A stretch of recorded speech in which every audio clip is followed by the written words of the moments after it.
भगवान श्री कृष्ण की जन्मभूमि पर चल रहे 7 दिवसीय गिरिराज पूजा महोत्सव का समापन गुरुवार की शाम जन्मस्थान परिसर के सभी प्रमुख मंदिरों में लगाए गए भव्य 56 भोग तथा सिरसा से आए प्रख्यात भजन गायक कृष्णदास भैया द्वारा प्रस्तुत की गई भजन संध्या के साथ हुआ। वहीं पूरे दिवस आयोजित हुए कार्यक्रमों के बारे में बताते हुए श्री कृष्ण जन्मस्थान सेवा संस्थान के सचिव कपिल शर्मा तथा प्रमुख पदाधिकारी गोपेश्वर नाथ चतुर्वेदी ने बताया कि समापन दिवस पर प्रातःकाल गिरिराज जी मंदिर पर भव्य सुगंधित इत्र आदि से मिश्रित दुग्ध, घी, शहद, बूरा, दही आदि से पंचामृत अभिषेक किया गया तथा गुरु पूर्णिमा महोत्सव मनाते हुए भागवत भवन में स्थापित महर्षि वेदव्यास जी की मूर्ति का पूजन किया गया तथा शाम को हुए कार्यक्रमों की श्रृंखला में 56 भोग एवं भजन संध्या का आयोजन किया गया, जिसमें बड़ी संख्या में बाहर से आए हुए श्रद्धालु प्रस्तुत किए गए भजनों की धुनों पर झूमते नजर आए। भगवान अनंत लीला पुरुषोत्तम श्री कृष्ण की पुण्य प्राकट्य भूमि जन्मभूमि पर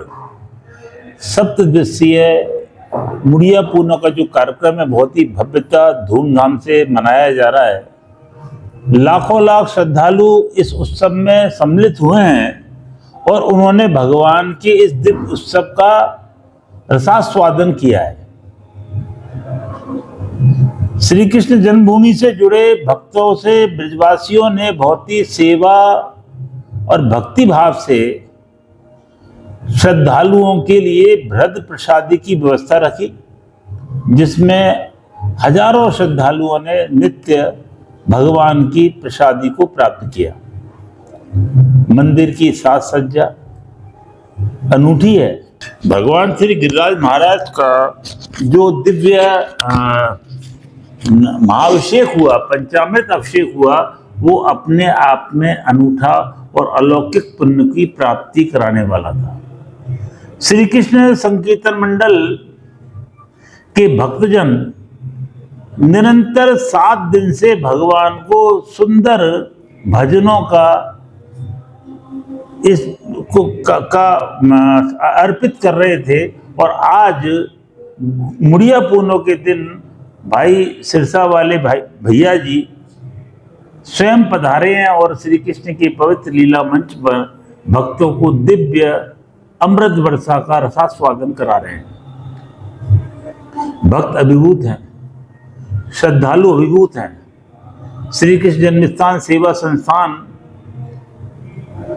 स्थानीय ब्रजवासियों के सहयोग से यथासंभव श्रद्धालुओं की सुविधा के लिए कार्य कर रहा है और हमें विश्वास है कि भगवान श्री कृष्ण के इस दिव्य महोत्सव में सम्मिलित होने पधारे देश विदेश के श्रद्धालु निश्चित रूप से श्री ठाकुर जी की जन्मभूमि श्री ब्रजभूमि को अपने हृदय में लेकर सुंदर भाव से जाएंगे। आज सुबह गिरिराज जी का अभिषेक हुआ। नाना प्रकार की तप्पे जो सुगंधी है, पंचामृत है, उसके द्वारा वह भक्तों को पर प्रसाद वितरण हुआ। अभिषेक के बाद में जैसे हमारा वही भंडारा चलता है, भंडारा प्रारंभ हो गया। एक आज विशेष कार्यक्रम होता है कि हमारे भावगवन में श्री व्यास जी विराजमान है। व्यास पूर्णिमा लोग मनाते हैं, ठाकुर जी का हर जगह जगह पूजा होती है, अवतरण होता है, लेकिन शायद विग्रह हमारे यहाँ ही विराजमान है और विभिन्न नृत्य प्रति पूजा होती है, क्योंकि जो कोई साहित्य है हम पे, जो हिंदू सनातन धर्म पे जो कोई प्राप्ति है वो श्री व्यास जी के द्वारा ही है। उनने वेदों, वैसे तो कृष्ण द्वैपायन उनका जो है उल्लेख करते हैं, उनका जो है नाम था, लेकिन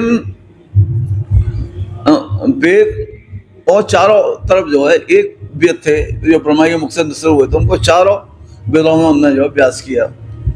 18 पुराणों की रचना की, महाभारत की रचना की। तो जो कुछ हमारा साहित्य है, ब्रह्म सूत्र उनकी रचना, तो जो कुछ हम पे है प्राप्त सनातन धर्म पे, वो व्यास जी की कृपा है कि हम उसको गौरव के साथ में, और जो उनने कर दिया शायद उससे ज़्यादा जो कोई सोच भी नहीं सकता है, आप कल्पना भी नहीं कर सकता है। कोई विज्ञान, कोई किसी क्षेत्र की जो उपलब्धि आज गिना रहे हैं लोग, वह आज से हजारों साल पहले उन सबका वो उल्लेख कर गए।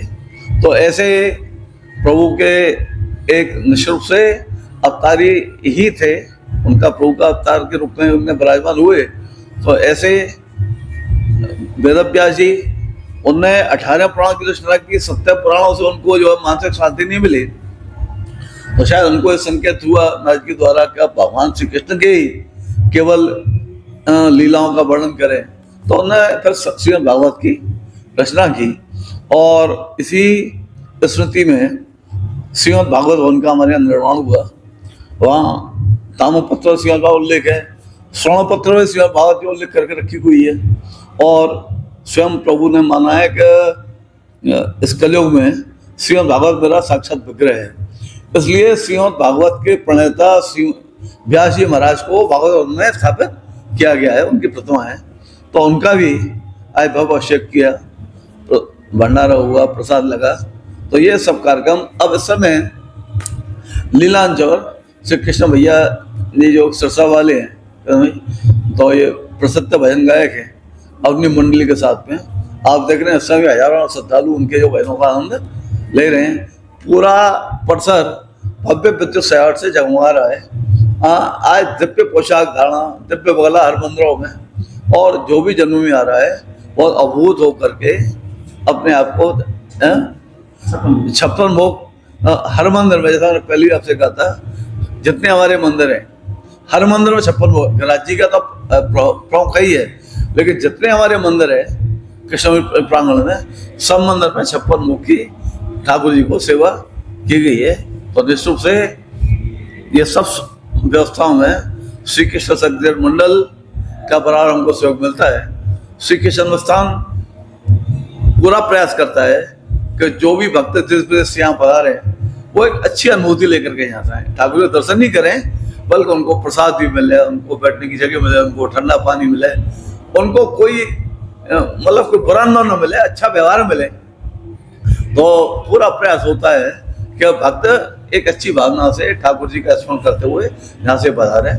जय श्री कृष्ण। सिम्स है तो मुमकिन है अब हर बीमारी का इलाज। सिम्स मथुरा का एकमात्र ऐसा चिकित्सा क्षेत्र जहां आपको मिलेंगी भरपूर सुविधाएं। 200 बेड का एक ऐसा आलीशान अस्पताल जहां मरीज आने पर नहीं किया जाता कहीं और रेफर।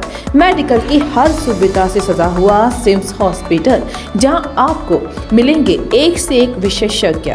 आधुनिक सुविधाओं से युक्त हॉस्पिटल जो रहता है अपनी मरीज की सेवा में सदैव तत्पर। Cardiology, neuro surgery, gastro surgery, plastic surgery, critical care and pain management, ये सारी सुविधाएं मिलेंगी आपको एक ही छत के नीचे। वर्ल्ड नंबर 1 पैथोलॉजीज के साथ सिम्स हॉस्पिटल आप सभी की सेवा में सदैव तत्पर। National highway 19 Masani road near Shri Radha valley, Mathura.